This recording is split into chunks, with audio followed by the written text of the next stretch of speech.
Chapter 7. The chief judge is murdered, the government is destroyed, and the people divide into tribes.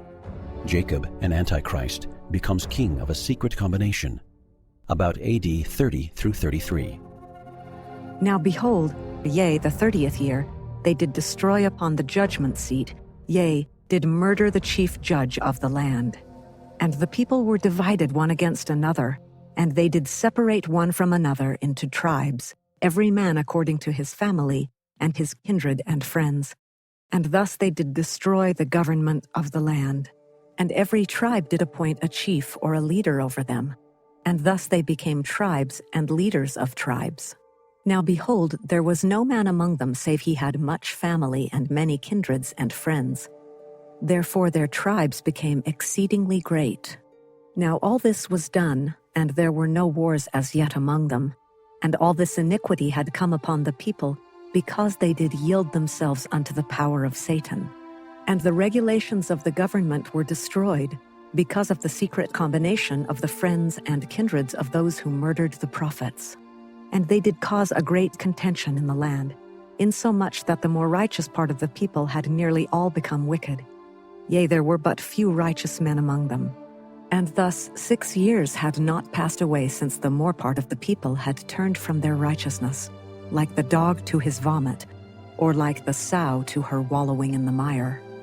Now this secret combination, which had brought so great iniquity upon the people, did gather themselves together, and did place at their head a man whom they did call Jacob.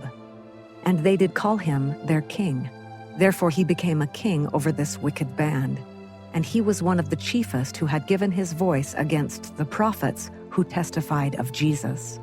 And it came to pass that they were not so strong in number as the tribes of the people, who were united together, save it were their leaders did establish their laws, every one according to his tribe. Nevertheless they were enemies. Notwithstanding they were not a righteous people, yet they were united in the hatred of those who had entered into a covenant to destroy the government.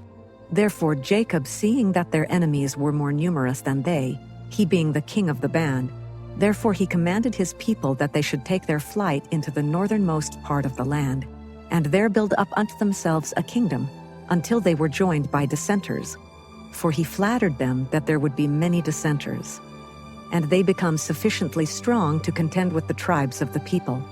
And they did so. And so speedy was their march that it could not be impeded until they had gone forth out of the reach of the people.